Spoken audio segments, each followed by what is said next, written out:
Hello and welcome to KennyRoy.com. I'm Kenny Roy. This is the lecture for February 2011. It is the workflow walkthrough lecture. This is the first lecture that I'm doing that is a suggestion from the forums. If you'd like to see a specific lecture, you can definitely ask for it. The place to do that is in the resource wish list, which is in, that's hard to say, resource wish list. That's in the forums. Put your ideas in there and chime in on other people's ideas. Please check the forums regularly for those resources in the wish list. And because I really want to give you guys what you want to see here at KennyRoy.com and make sure that you're getting value out of that. That's one great way to get some value out of the site is to suggest resources. The other way is to do the Ask Video Mail. I still get, I get about maybe 6 or 7 questions a week. I answer a lot of them by email because they're short and they're easy to figure out. So, but the other ones that I think will make a great video mail turn into video mail. So it's another great way to participate in the site. So please use that. It's a resource for you, okay? However, this lecture is about workflow, and anyone who knows me knows that I'm like a stickler for workflow. But what does that mean?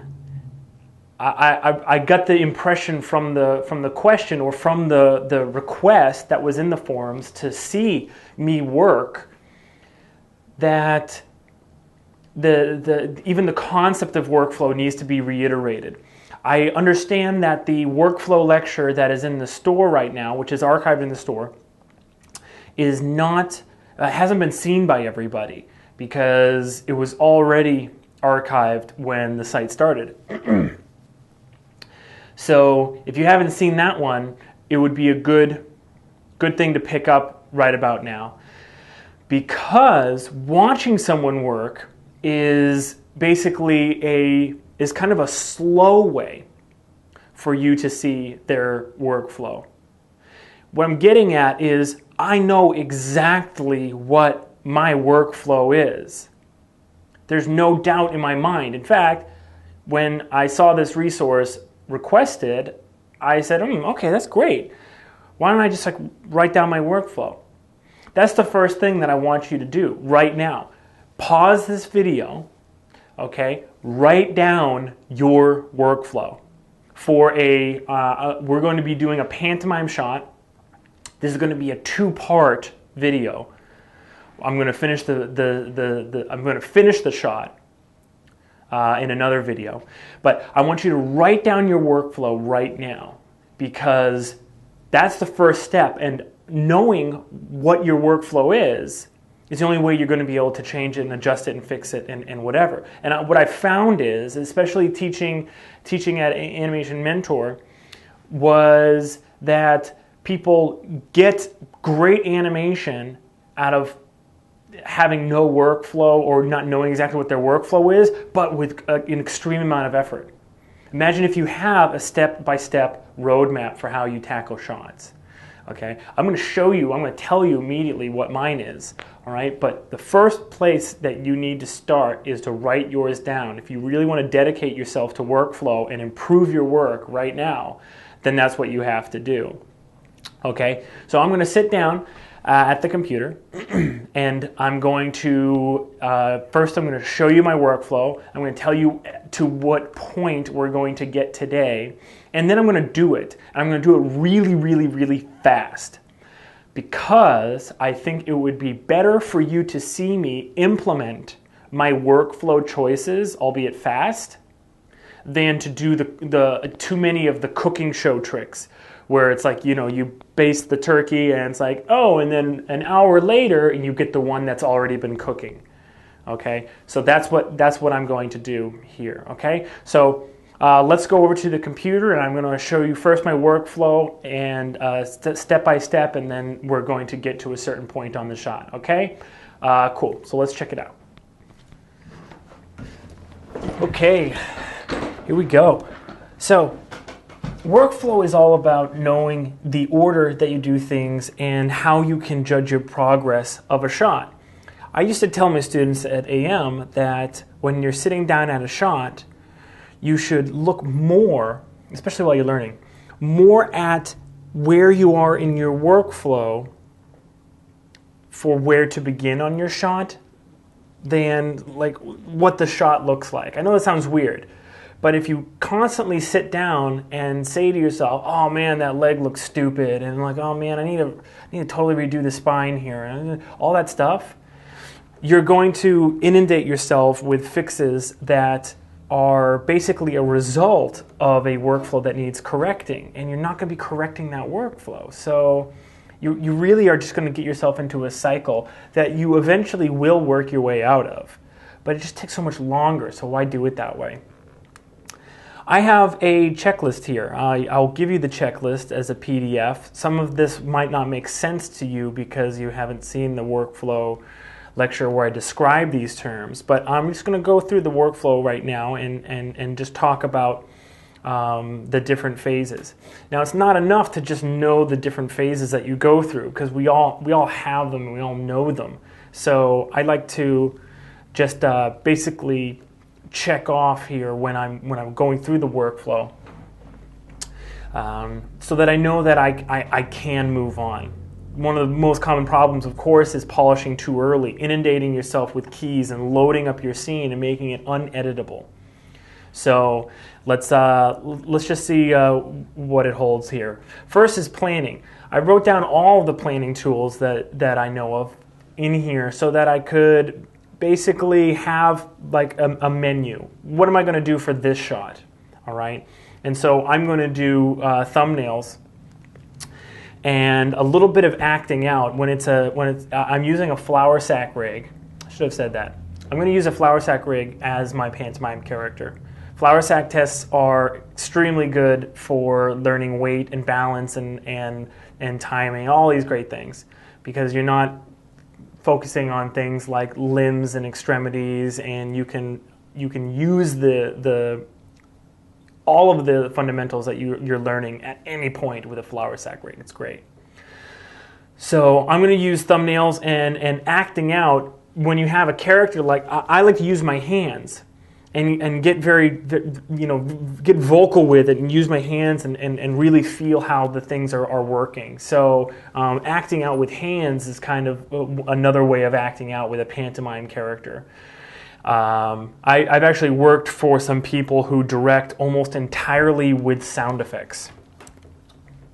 Like, oh, I don't need that to go like woof, I need to go woof, woof, and then, well, that's clear. Anyway, so I'm going to use thumbnails, but also in this planning section, we have reference, acting it out, pencil tests, X sheets, storyboards, and journal your workflow. I think I have to say it again, journaling your workflow is a great way to really give your workflow a kick in the butt. It is ruthless in the way that it makes clear the parts of your workflow that are not working for you. So just another plug for journaling your workflow. It's very simple. All you do is just keep a piece of paper near your desk, and every hour spend 5 minutes just writing down what you did and how well it went. You don't even have to judge it. You don't have to think about it. Don't take too much time, of course. Don't waste time doing it. But then at the end of like a week of work, go back through it and see what you wrote down, and you'll be surprised. So when we're done planning, we can go out into layout. And I have check boxes for staging, composition, and story. Staging is probably the most important when you're starting out, because the staging of the action is going to dictate how clear everything really is. Staging actually has a lot to do with composition, but it doesn't have. But the difference is that composition is basically you can take a frame and you can compose a frame, whereas staging takes into consideration the entire action. So you want to be a slave to staging, good staging. How am I going to show this idea clearly? How am I going to, what actions am I going to use, and how am I going to, work through the 3D space and the screen space and always keep it clear. And then composition. Composition is thinking a little bit more about camera and setting that up. And then my last checkbox is actually story. Am I telling the story? When I get to the end of laying out the scene, is the story being told? And that's just a simple yes or no. And if it's no, you got to go back and work on your layout to make sure that the story is clear. All right? So very, very important. But as you'll see, we're just going through this. If I have been working on staging and composition and I haven't asked myself that question, when I sit down next time at my shot, then et voila, I know that this is the part of my workflow that I am at right now. Story. All right, ask myself that question, move on if I'm ready, don't move on if I'm not. Then we go into blocking. Blocking for me is very, very, very, very quick because I take a fundamental approach. The fundamental approach is described in detail in the other workflow lecture. Basically what it just means is that I'm thinking of all my fundamentals and how those fundamentals are going to combine to make the performance, rather than trying to just hit pose and just try to use pose and timing and then sprinkling in the fundamentals later. All right. Most professional animators actually do work with the fundamentals in mind and actually do block with things like overlap and follow through and those other kind of easy to figure out fundamentals in mind. I mean, they make their way into the poses. But what I would say the difference is that using the fundamental approach that I talk about in the workflow lecture is actually thinking ahead and saying, what is this fundamental going to control? For instance, what is the squash and stretch on this going to make this character look like? More squash and stretch is going to be happier, or is more squash and stretch going to be lazier? You know, what is actually this fundamental contributing to in terms of performance? Okay, so first thing I look at is the fundamental approach in blocking, and then next one, stepped keys. I just move forward with stepped keys. Okay, I take a very straight ahead approach when I'm blocking something that's very physical. This is a pantomime shot, so it's going to be. Okay, keyframe economy. I'm going to check this box off when I'm sure that the way that I've been working has made sense for editability. Okay, that's the next one. I had a great conversation recently with one of my friends who I was in the ILM apprentice program with way back when. And he's gone off and worked on a lot of great films and done really well on them. And I really like the guy. He was saying, though, that there should be a course where you take the course and you work on a shot, and then halfway through, the director or your teacher or whatever comes in and completely changes it. Not just like a little, not just like gives you tips, but completely changes it. So like he's entering from screen left and he punches. No. Now he's entering from screen right, backwards, and he kicks. Go. And as much as that would piss off the people taking that course, that would be a lot closer to what the job is, to what we do on a day-to-day basis. So editability is not just a wouldn't it be great, oh, it's nice to have, you know, editable scenes, etc. If you don't create work, block with editability in mind, then you're not really doing the job. Because what we do is our job as animators is not to create beautiful animation like first try. That's not what we do. We don't create we don't sit on a path that leads straight to beautiful animation. Our job is actually to get good animation out as fast as possible so that someone else can come in and see it and get inspired and also apply their direction to it and move it and help you edit it into what they were thinking. So that's the job, not this perfect straight shot to gorgeous animation. So editability is a huge part of it. Inner Monologue as a timing tool. I move forward straight ahead with stepped keys, but I use Inner Monologue as a timing tool. Again, this is another thing that I describe in great depth in my workflow lecture.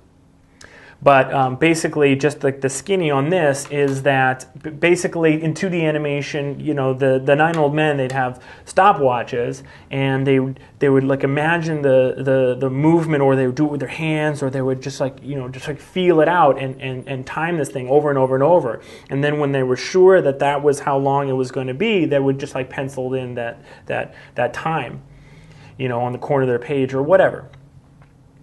So we have a lot better tools now. So Inner Monologue as a timing tool basically just means that all you have to do is kind of make a line of dialogue or inner monologue that represents all the action in your shot. And what you can do is record it and put it into your Maya scene. I don't need to record it anymore because I can do the same performance over and over of the inner monologue, and when we get to that point, I'll show you what I mean. But with stepped keys that are highly editable, I can move around the poses no problem. And my inner monologue as my timing tool to refine the timing and to make it really snappy and really pop off the screen is like really one of the last steps in blocking that I know will make my scene really be good. And by good, I mean blocked animation is the end of that process where I said that we're trying to get good animation really quickly, right? Your blocking is what you want to bring to the director or your supervisor, and they'll be able to see exactly what you're thinking. Your poses are clear, it's timed well, and everything is totally editable, so it can be manipulated into what it needs to be. So Inner Monologue as a timing tool lets you do that very quickly. And then performance texture. Texture is basically, you know, those organic, you know, the small differences, the micro movements contrasted against the big broad gestures, all those tiny little differences, and where you can create a little bit of organic, just like that noise in the scene, the visual noise in the scene. Well, performance texture needs to be blocked in. Okay, so that's why it's in the blocking column. Okay. And since we're only going to get through blocking today, and it should take me about an hour, and that might seem like I'm rushing, and I am, but I don't want to be. I don't want to be in a situation where we're getting too, you know, we're getting too long here. So because we're only going to get through blocking, I'm only going to describe briefly the rest of the workflow. Blocking plus, what is that? That's not just going back and adding keys, okay? I like to turn my stepped keys into copied pairs, meaning specifically going in and making copied paired moving holds wherever I need necessary, and then going to spline and then turning them and then making sure we're going actually directly from stepped to copied pairs, and not something in between. I really want it to actually like be vanilla and then be strawberry, not like be something in between. Does that make sense? So it's like copied pairs is actually the goal. I don't want to move on until I have that. Fall back on fundamentals, which means that once I need to start making performance changes, then I have all of the fundamentals that I labeled as different performance choices to edit, which is a lot easier than going and reblocking the whole scene. So for instance, if I want him to look happier, then that might mean that the squash and stretch, which I said is really what is making him look happy, I can just play with squash and stretch instead. Arcs, I will go crazy starting to track my arcs and making sure everything is moving beautifully and curved. All right. Weight check. This just means that I'm going to be making sure that all of my movement is motivated by weight changes, and that the weight is shifting, and that it all looks good. Then compare thumbs. This is great because this stage is really fun. This is when I'll go back and I'll start actually comparing the poses that I ended up with in Maya that are timed well to the poses that I originally wanted to hit with my thumbnails. Why that's good is because your thumbnails can kind of like pop their head into your workflow really deep into the progress of the shot and say like, hey, this is kind of what you really wanted to get, and this is super dynamic and awesome, and the silhouette's amazing, and you're kind of getting a little watered down. So can you sort of, fix this pose, make it a little bit more like the drawing for me? Thanks. And that's great to do because your thumbnails are always going to be more dynamic, right? Watch at speed. I'm going to stop framing through things unless I see a problem, all right? And then to see problems, I'm going to make lists for notes. All right, I'm going to go through all of this blocking plus and polish more in depth when I finish the shot in another lecture, okay? Polishing, it's a totally new mindset. It's not just a continuation of blocking plus, the same way blocking plus is not just a continuation of blocking, okay? Then it's time to put in the non-performance texture. This is the stuff that doesn't have to do with the performance, that isn't part of the way the character is trying to move. This is just the little things that are going to really make your scene feel organic and dirty it up even more, but just make it like super fun to watch. Arcs, arcs, arcs. Again, I'm going to recheck my arcs again. I'm not going to polish too early, okay? If my arcs, if my keyframes need editing, if I'm still putting in texture and I'm still tracking arcs and correcting those, I'm not going to put on these final 5%, which is the toe splay, the blinks, the tiny little, the intersections with the ground plane, dynamics, those tiny little things, you have to wait with those. Okay, and then when I am sure, I'm going to put the final 5% in, and then my shot is done. So that is my workflow. All right, so we're going to get just through blocking. I'm going to speed like a demon on here. So here we go. Okay, so you'll notice the first thing I did was I opened up the rig. Why did I do that? Aren't we supposed to be planning first? Aren't we supposed to be thumbnailing? Yes. However, point is that you do not have the opportunity to thumbnail your character correctly unless you have a very good understanding of how this character is put together. Okay, so the first thing you're going to do is you're actually going to rig test just a little bit. And this is an awesome rig. It's available on creativecrash.com. Okay, it's called Flour Sack. Version 1.6. It's got this rad, FKIK spine that automatically squashes and stretches. It's got these little volume controls all over the place. And the bottom of it really do feel like feet, which is cool. And these are called the ears, but they could also, if you wanted to animate them, you could turn them into arms and like wave with them and stuff. So first thing you need to do is always open up your rig. Okay, on a feature film, you'll sit down, they'll give you the rig, and there'll be a couple days when you're not doing anything. They'll say like, oh, just cycle the character or whatever. A better idea would be to, do a little bit of pose testing and rig testing and seeing what the rig is capable of, but also start thumbnailing the character. Learn how to thumbnail the character quickly and accurately. Okay, so after I've familiarized myself with the rig, then I'm going to do my thumbnails. I'll scan these so you guys can see. But basically, what my scene is I'm going to have him land, and he's going to do basically like a foot replacement kind of landing into the scene. Okay, and he's going to look. That's actually this pose. Look at this ledge, and then he's going to spring. Okay, he's going to rear up on one foot, and then he's going to spring onto the ledge. But he's going to come to a really, really, really plateaued. I'll scan this so you can see really plateaued arc right here, and it's going to look like he's going to make it. He's going to kick his legs as well, and then he's going to squish on the corner, and it's going to be hilarious. I promise. Okay. So, and then maybe I'll have him actually get up after that. All right. So now I have my thumbnails. Okay. And so I'm just going to keep these out while I begin to do the next part of the workflow, which is, of course, layout. Okay? Now, let's get the scene open here. So here's my scene, and I have just a very simple set, and basically I'm just going to look at this, and I'm going to decide on my staging. That's the next part of my workflow. I know that that's what I need to do because that's how I do it. Simple as that. So how am I going to stage this action?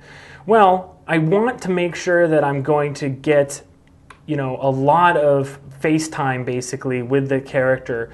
So, but on the other hand, if I really rotate around this way, then I'm going to be covering him up a lot when he's close enough to the ledge to jump on it. So how am I going to deal with this problem? The way I'm going to fix this is I'm going to come around here and get almost parallel with the ledge, okay? So I'm looking almost right down the ledge. But then staging doesn't just have to do with camera position and stuff like that. It has to do with the entire way that you're working with the action. So what my choice was, and I kind of gave it away before, but my choice is to actually have him doing a kind of like a foot replacement kind of hop into scene, meaning he's going to be pretty much facing us as he enters scene anyway. So it's basically an animation, it's a pose choice that I've made so that I can get the camera layout that I like and also get a lot of face time with my character. Okay, so basically the way I like to work it is go into my settings, make sure that my animation default out tangent is stepped for now, and we'll change that when it's time to do more stuff. Okay, then I'm going to grab my character. First thing I'm actually going to do is I'm going to make a quick select set of the character's controls. Okay, and I'm just going to call this flower. Okay, oops, I forgot to put it on the shelf.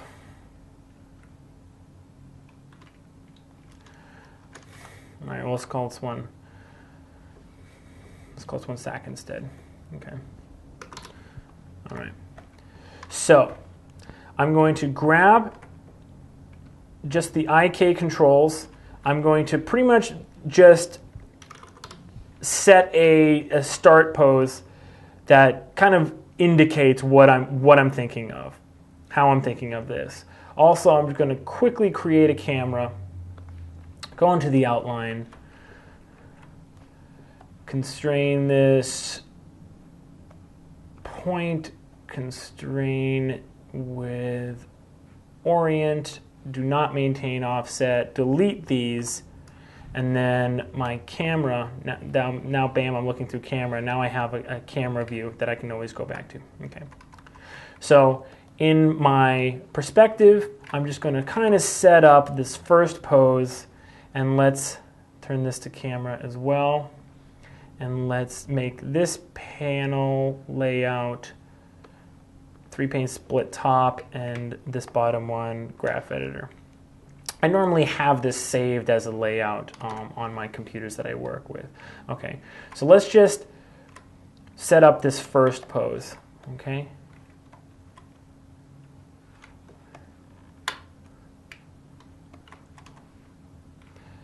These knee pole vectors, I can already tell are going to start being a pain.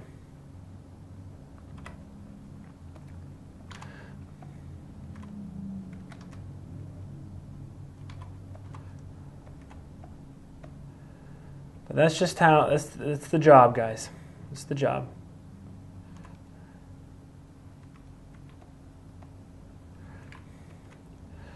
I want to cheat him even more towards camera. I'm looking over here in my camera panel, and I'm seeing kind of what kind of composition we're getting.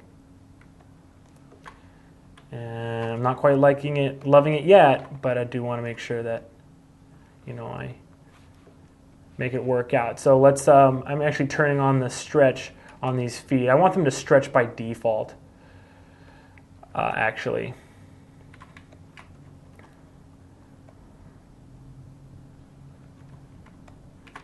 All right, let's grab this guy. Okay. All right, so just my first pose, and basically the idea here is just to make sure that my initial staging ideas are going to work. All right, I'm going to refine this pose as I move forward in the scene. Okay, so basically layout just means I'm going to grab all the controls, set a key. Layout just means that I need to get him moving through the scene and basically just into position. So let's bring him back down to the ground. In fact, we can actually kind of start building the animated moment here with this foot replacement kind of hop thingamajiggy. Okay. These knee pull vectors are not super helpful. I feel like they're pointed in an odd direction by default, and but just be careful if you open up the scene and you're using the scene. Just be careful. A little bit of extra stretch on the torso here. All right, and notice how I'm not using all the controls. I'm just using basically the big controls. Okay, grabbing all, keying on all, and then just sliding forward in my timeline. Okay.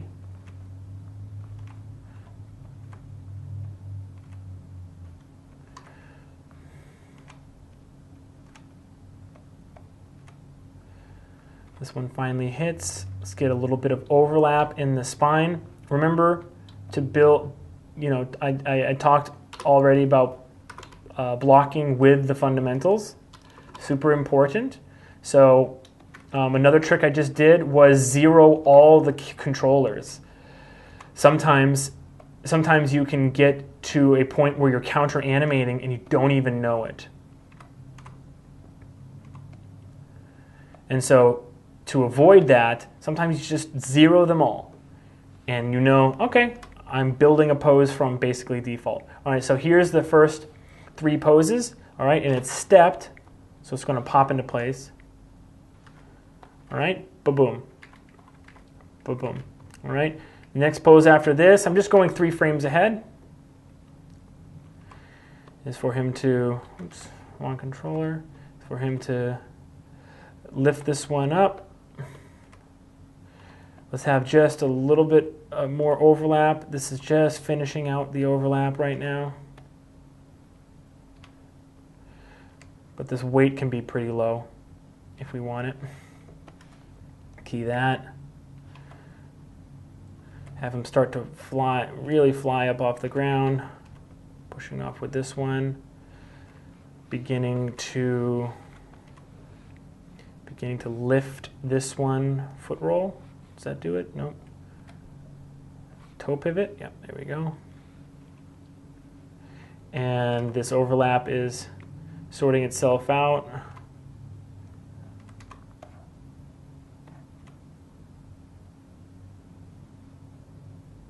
Let's have them just a little bit more forward. Okay, key all. All right, so here we go. Boom. See this? He's coming down and doing basically a foot replacement, where you roll and bounce off of, 2 feet at a time. Okay? Ba-doom. Just keying straight ahead. Here we go.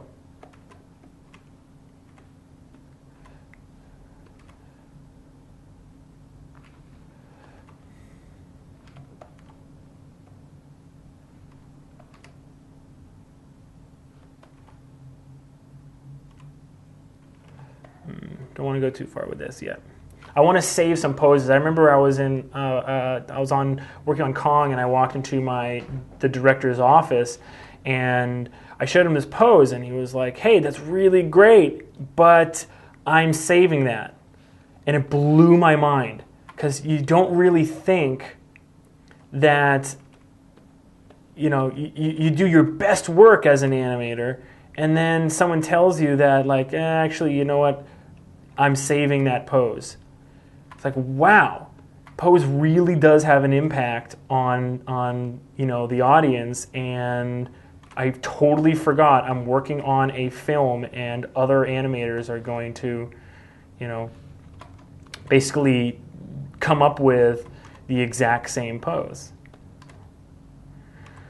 Okay, so it's just weird stuff, man. It blows your mind sometimes when you realize that you're actually on a team.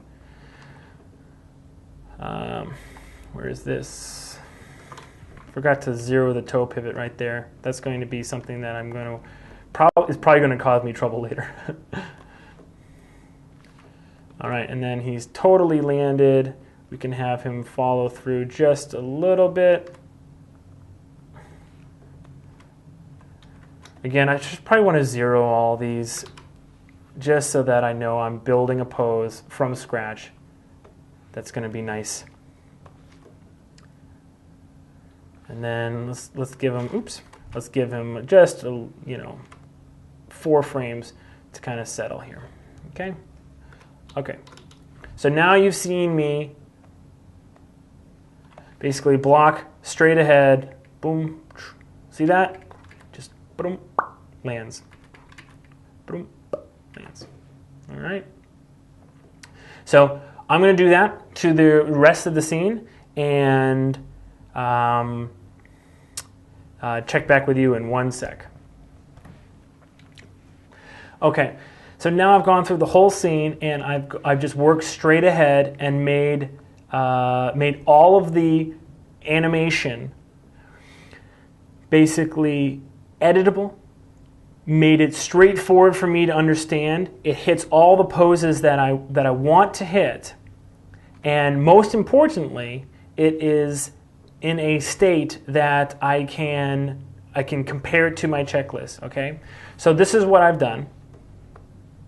All right. You saw me block or lay this part out where it's the basically foot replacement land. I turned him even a little bit more towards camera. Then I realized that he was landing way too close to the bottom here, so I just grabbed his master controller and I moved it so that he was landing just a little bit further back. No big deal. Then the next pose, let me just go through the poses and you'll see what I've done.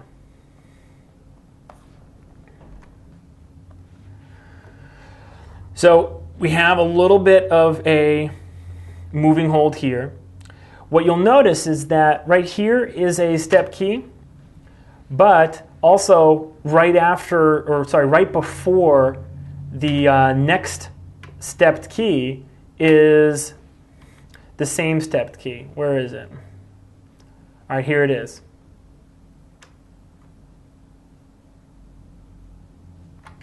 Okay, so here's the one key, and then here is the other. So it's on frame 28 and also on frame 49. And then there's a pose change on frame 52. All right, why did I do that? That's just a habit of mine, because when I work in stepped, I want to, when I go to spline, I want to make sure that the way that the animation looks in stepped is really preserving itself and staying like pretty much high fidelity in spline mode. So I like to go to copied pairs. What copied pairs are is when you have your keyframe, your key pose on the timeline, you copy it, and then you have a pair of keys that when you flat those tangents, basically it's like a hold on the timeline. And then in between, that key and the next key after, or that pose and the next pose, you have this splined transition. And it's really super easy to just go in there and sort of correctively make those breakdowns work for you. So copy pairs are a great way to get holds that match the timing of your stepped keys. And that's what I like to do. So this is just a habit that I did that right there. I actually don't even need this key. I could delete it and nothing would happen. You see that? So that's the hold. Then he needs to decide what he's going to do. So I have him look and sort of use the extremity here like his head, like he's thinking to himself, what should I do here? He decides and then takes a step back. I really like to rear him back as he takes these steps. So these are all just full body poses. I keyed these straight ahead.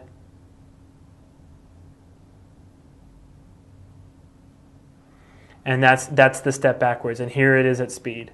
So he's like, okay, here I go. All right? Then the next thing he does is he anticipates up and then down and then really squishes and then takes one leap. And I need to do a lot of pose correcting in here, but I was really actually keying these for the squash and stretch value, right? Not for silhouette. Really want to play with the squash and stretch that's available in this rig. You see how the legs are lagging behind up here, and then they kind of whoop into the body, and then they pull the hips down with it. I wanted to really play with that there, okay? And then he really goes blobular right here, and it's almost a hold. And then, boom, out of nowhere. I wanted this to be an explosive spring. And remember I was talking about that plateaued arc? Well, what I did was, first thing I did was just keyed the hips. And if you look, they go on a very, very, very slight, slow parabolic arc, right? And then straight down. And then I contrasted that. This is what I was talking about with performance texture, okay, in blocking. Performance texture, all right?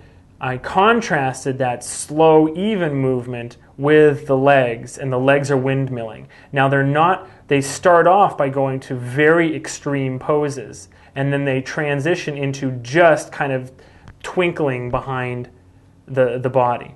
The reason I did that is because I didn't want it to just strobe right there. I want it to be actually poses occurring in places in screen space where actually something is getting done. Then he splats.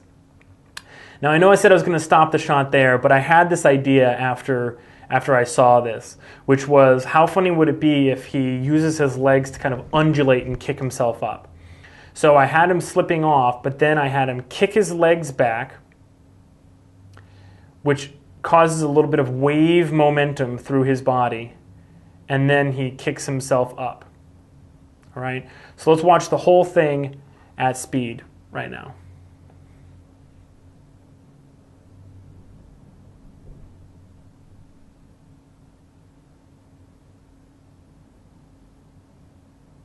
Okay?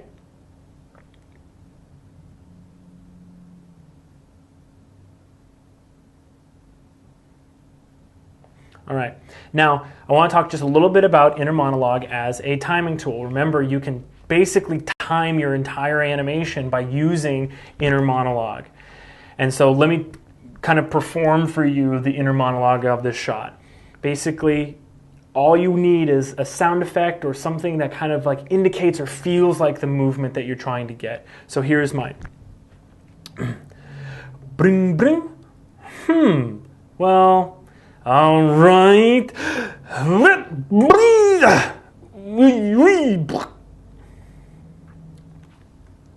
Now, that feels super embarrassing, and I can imagine if you're working at a studio around like a dozen people, you are going to, number one, feel like an idiot. Number two, probably piss somebody off if you're doing that all day.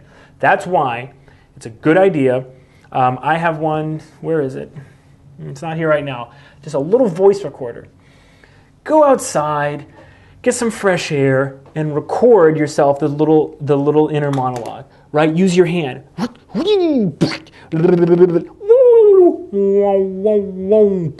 Right? Whatever it is. And then you have it, and then just drop it on your timeline and you use your headphones. Nobody will know how you have such a clear indication. How did he get it timed so snappy? Why? Because you have all of the indication you need in the timeline with that inner monologue. Okay, so it's really a dope trick. You've got to try it out if you haven't already. It will improve your timing so quickly, so fast. You're gonna thank me. You're gonna send me flowers. You're gonna love it so much. Okay, so where am I? So if I sit down right now at this shot, what am I going to do? Am I going to play it and say like, oh, well, I don't like that. That looks weird. It looks like a light bulb right there. Ooh, some ugly poses in that jump. Yeah, I don't like that either. And then start working? No. Why? Because number one, I had no record of what I just decided for the notes of the shot, and I'll get to that in a second. But I didn't look at my workflow. Okay? So every single time you sit down at your shot, get your workflow out and say, where am I right now? Okay? So where I need to be actually on this is I'm pretty close to where I need to be for blocking. All right? I have it timed well. It's editable because I used stepped keys and I had basically, all the indication I needed as where to put those poses. All right, keyframe economy also is also very good. All right, and I even have my performance texture in there in blocking. Okay, but there is one thing that I want to do before I turn it into copied pairs. What I want to do is I want to, and this is actually listed in Blocking Plus, which is compare thumbs. But I'm actually going to copy this, and I'm going to put this in my blocking phase, all right? Because I do this. This shouldn't just be saved for your Blocking Plus. It's now time to go and just look at the dynamic of your poses that you've drawn, and decide, did I really get this? Did I nail this? And one section that I don't think that I really nailed it was the jump up, all right? Because even though I got pretty close to the pose that I've chosen for that, it doesn't have the exact same feeling for me. There's something wrong with this one. And what I think it is that he flies up into this pose, okay? But there's no real feeling that he like flies up and then like arches his back into that like real wind up. So I'm not actually unhappy with the way that the spine actually works in this section. Okay, so I'm gonna go through that and fix that. So you can see me fix this one thing, and this is the stage where comparing it to thumbs is like super important, and it'll make your animation really, really, really awesome. So, so I do want him to be stretched. That's for sure.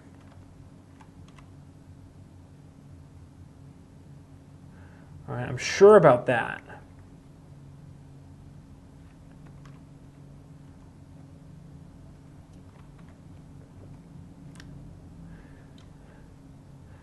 But I really want him to fight to get into that position. Okay?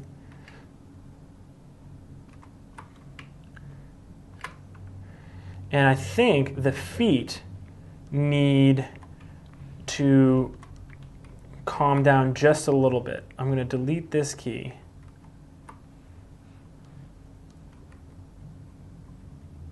Okay, cool. Now you'll notice that since there were no keys and everything's in stepped, there were no keys on the spine. How lucky am I? Because now I can go through the spine and actually key this difference. So I'm actually going to go 2 frames and make him arch a little bit. In fact, I'm going to actually try to oppose this motion just a little bit with the main controller of the cog.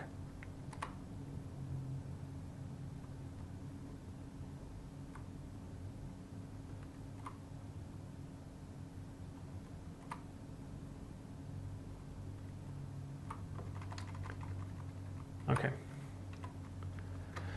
So what I'm going for is this real feeling that he like slaps the ground. And I'm going to get that by really winding this up.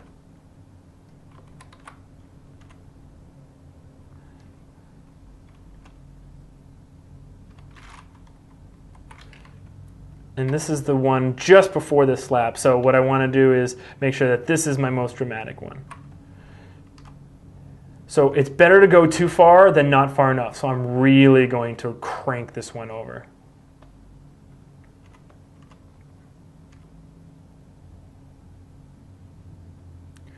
And just see what that does at speed, okay?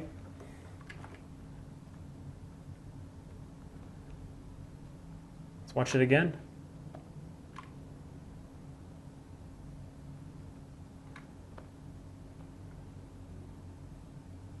Okay, it's getting lost, and I'll tell you why it's getting lost, because this is not actually reading as a pose change because there's no volume back here, and then with this pose change, there's actually volume back there.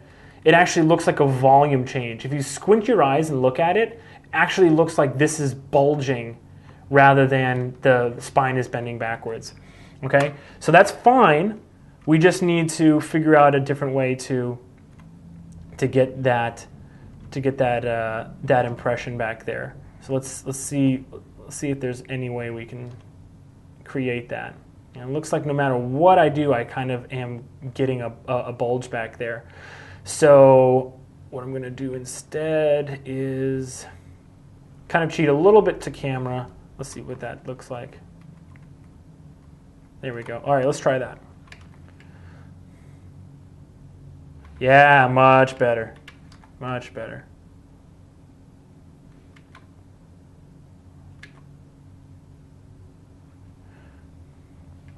Okay. All right, so let's watch the whole thing one more time at speed.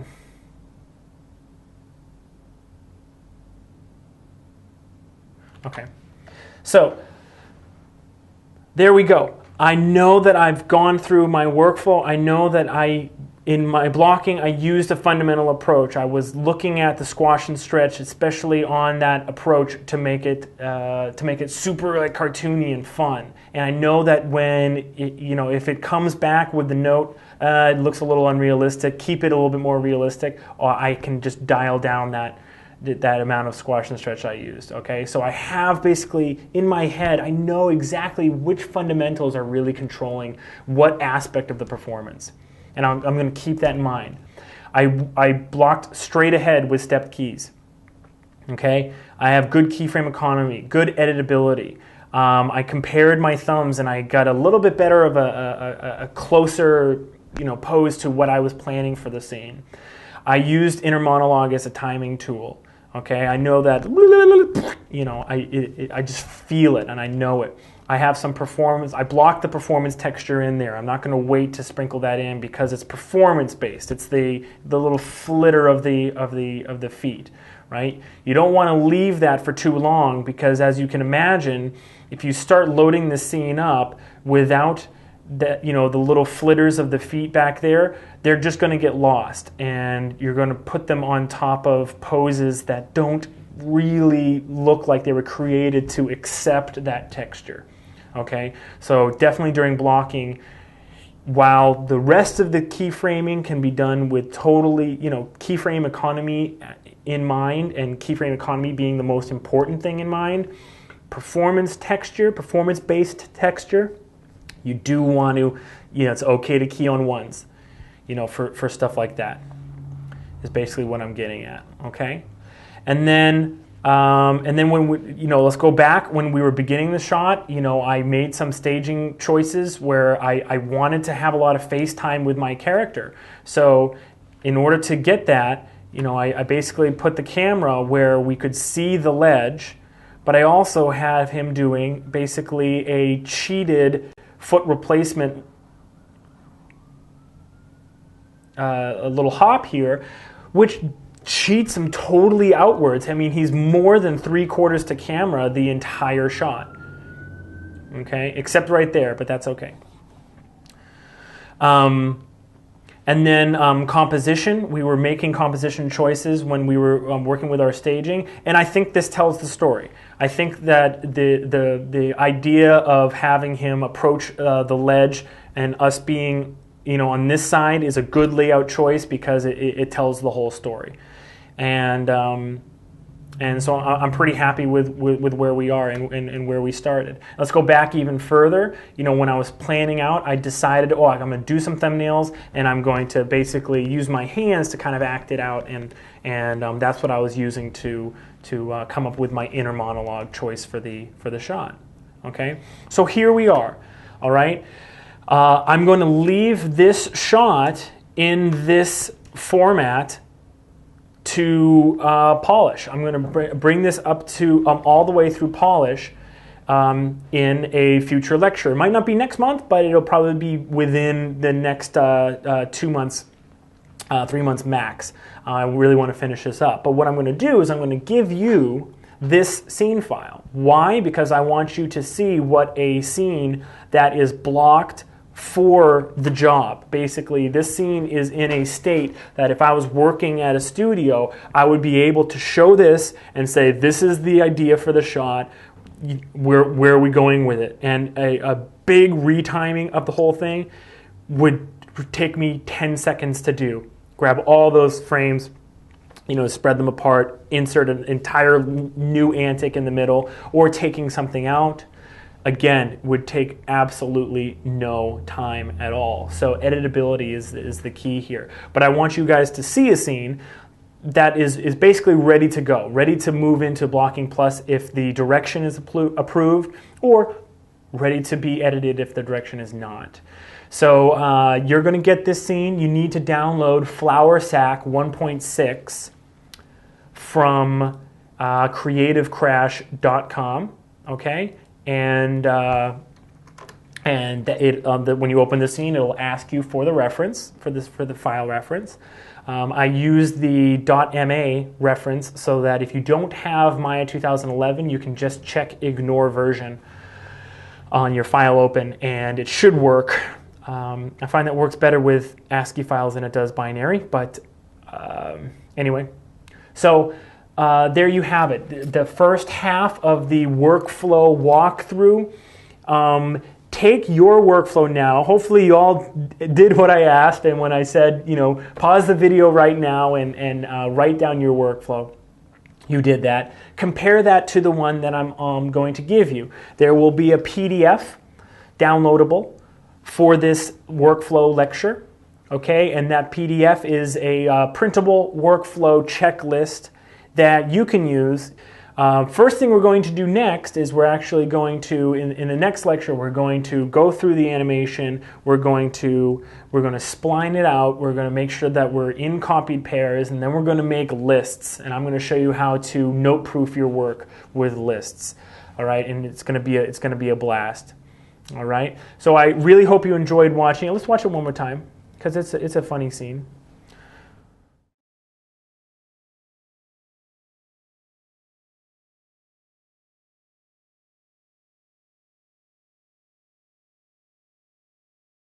I love it. It's fun. It's fun. It's just all good. All right. So I'm really excited about moving forward and finishing this shot for you guys, and then you can compare how you finish the shot. If you want to download this scene and polish it, be my guest, and then maybe we can compare where you took it to where I was thinking of going with it. Might be a lot of fun. So thank you for watching. Thank you to everyone in the forums who voted, you know, or lend their voice to this resource request. So if you want to see a lecture on a topic you're having trouble with, please put it into the resource wish list in the forum. Hey, I said it right first time, yeah. And then I'll get to it. If everyone's excited about something, of course I'm going to do a lecture on it. I want you guys to be excited. So thanks a lot, all right? Don't forget to also send questions for the Ask Video mails. I always can use more questions on the Ask Video mail. And it's going great. I'm still having a blast. I wouldn't trade this for anything. You guys really given me a lot of support, and I'm very appreciative of that. All right. Don't forget to refer friends. It's the best way to, get something free out of the site. Okay. Gosh, this is great. Thanks so much again. Good luck with your work, everybody. And as always, rock on.